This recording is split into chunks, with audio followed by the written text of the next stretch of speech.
Thank you, everyone, and it is indeed a pleasure to have you here at such a spectacular venue. Isn't this fantastic? I'd like to take a moment to recognize some of the distinguished guests who are joining us this evening. The first is one of our most generous supporters here in New York, Adrienne Price, who was instrumental. Where's Adrienne? Instrumental in helping guide and inspire tonight's event. I also want to recognize a wonderful friend to Heritage and to the conservative movement, a personal friend, our director, Rebecca Mercer. Rebecca, thank you for being here tonight. Marion Smith, where's Marion? Somewhere about. The executive director of the Victims of Communism Memorial Foundation is also here. We also have policy experts and members of the senior management team from our wonderful coalition partner, the Manhattan Institute. We are delighted to have you with us tonight.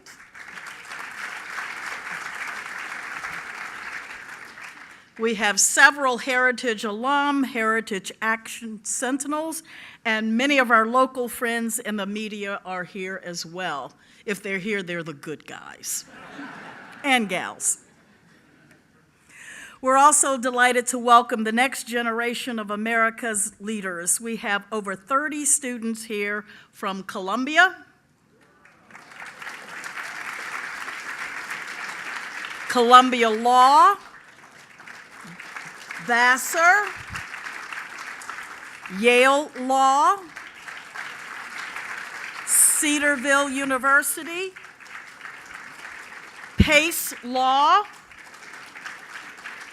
and I understand a huge contingent from the King's College.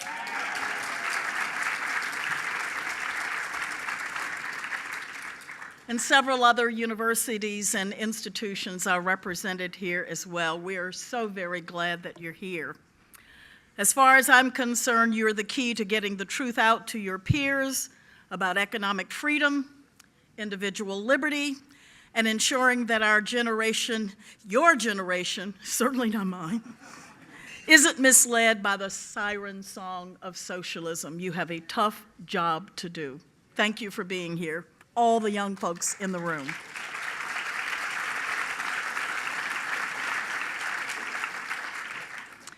Tonight, we're also honored to be joined by representatives from the Swiss and Georgian embassies.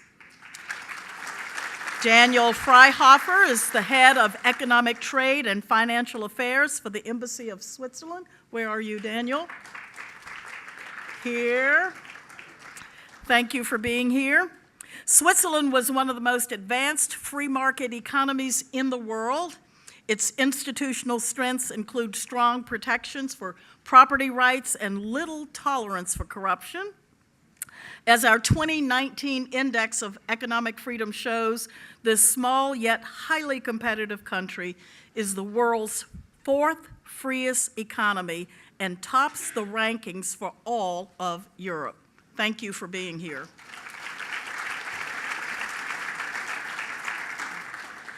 Georgi Sigalia is the Deputy Chief of Mission for the Embassy of the Republic of Georgia. You are here somewhere. Thank you for being here. We're delighted to have you. Georgia has been a rising star in our Index of Economic Freedom. The country's ongoing pursuit of greater economic freedom has made its entrepreneurial environment one of the top 20 on the globe. Georgia is the world's 16th freest economy, far ahead of many larger economies like Germany, China, and Brazil. And finally, there's a guest I'd like to recognize who was one of the first to RSVP for this event, but isn't with us tonight. Mr. Harold Siegel was one of our fiercest and longest-running supporters here in the New York City area. Harold was a kid from Queens, the son of Jewish Polish immigrants. When he was a young boy, he met the local printer while getting raffle tickets printed to raise money for uniforms for his Little League team. He took such a keen interest that he began to learn about the printing business from that very young age. That eventually led Harold to start his own business, Excelsior Graphics, and him becoming a respected leader in the industry nationwide. I had the opportunity to meet with Harold a couple of times over this past year, and we became fast friends.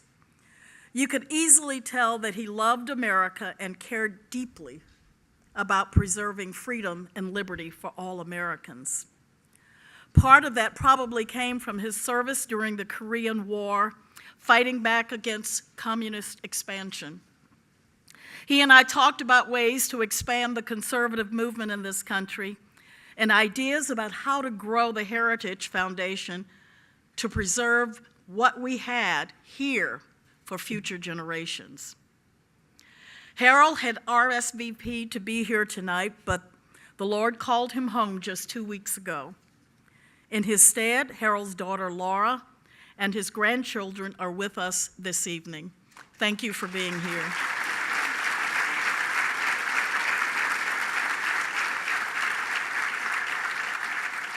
My friends, it is my honor to salute a man who truly loved his American dream to the fullest and worked tirelessly to help others achieve theirs, Mr. Harold Siegel. Thank you so much.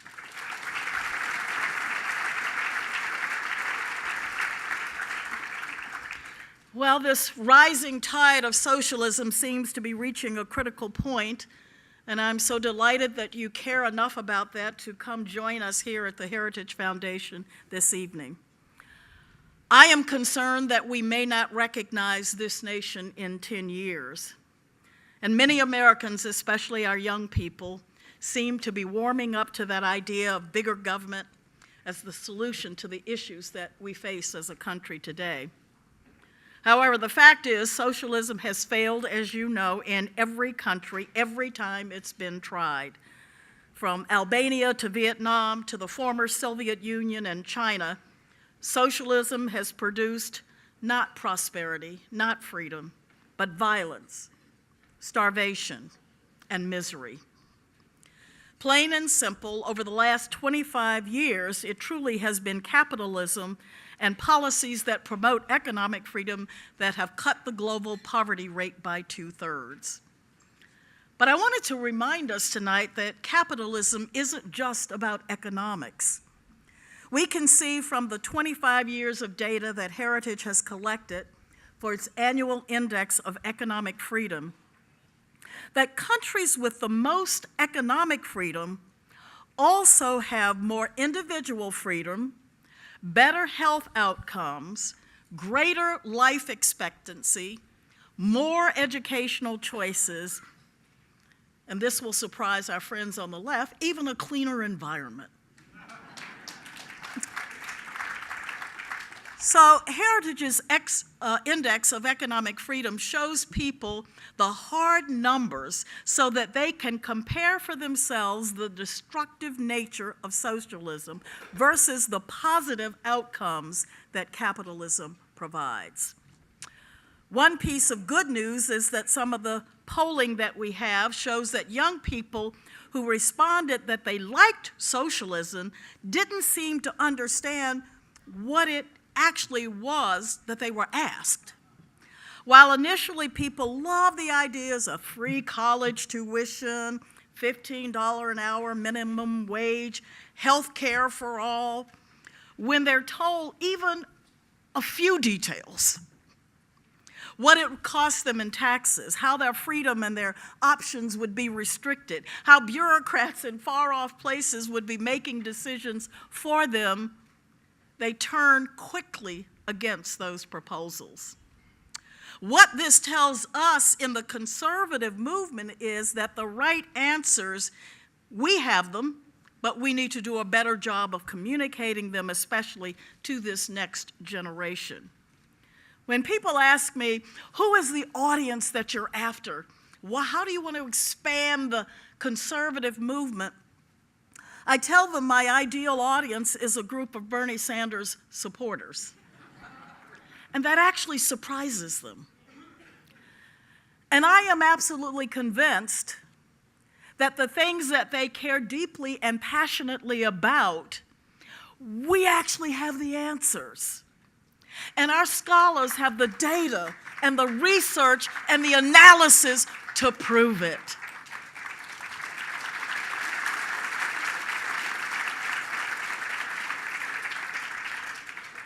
And for the young people who are here, I want you to know that they are not more compassionate and caring than you are.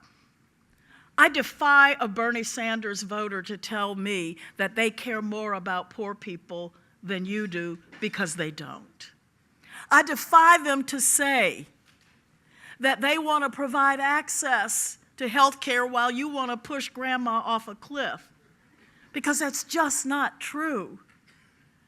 I want you to know that if you really are interested in closing the gap on educational disparities, as conservatives, we have the answers. And so the good news is, while they may claim the hearts of compassion, you should claim the heart of compassion, and then we have the research, the data, the analysis, and some really bad scholars that will back you up. So, we want to make sure that you are equipped to go out and fight the rising tide of socialism. We want to make sure you have the answers, because they're there. So, this is what I want you to do. Okay, take out your smartphone. I'm serious, get it out. Got it? Older folks, ask a young person around you.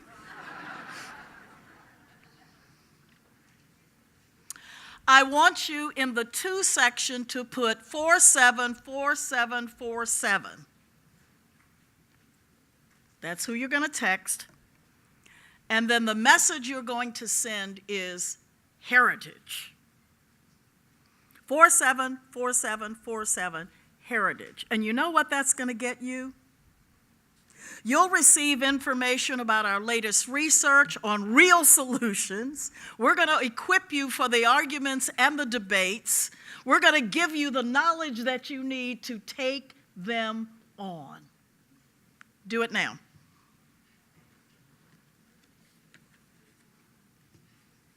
I hear it. Got it? I promise you it will be worth it with the data and the information you receive. See, for the older folks in the room, we send you emails. They don't read emails. They want text messages. So we're trying to be responsive. Before I leave you tonight, and I do look forward to coming back to New York, I have so much I want to say to you.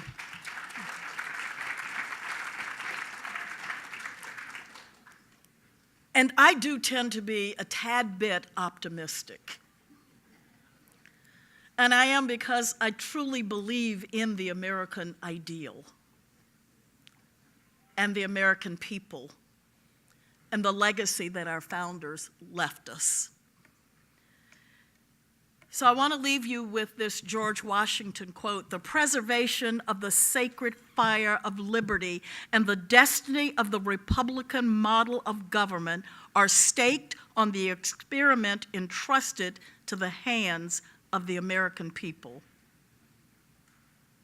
Ladies and gentlemen, our liberty, our destiny as a free nation, has been entrusted into our hands. And I think we have established that we are at a critical time in our nation's history.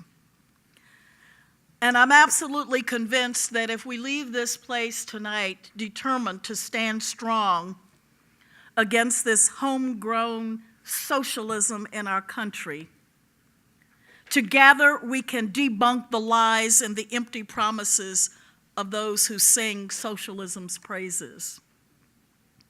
Together, we can share the truth that limited government, free markets, and the rule of law are the surest ways to ensure freedom, prosperity, and opportunities for all Americans.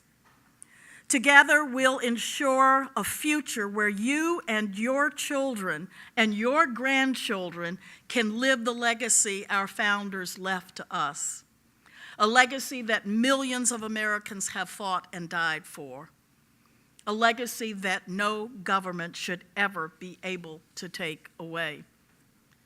I, as your president, am determined every day to get up and go into the Heritage Foundation along with that phenomenal staff that's standing there and work hard to leave an America that's at least as free as the one that we inherited. Will you join us in doing that?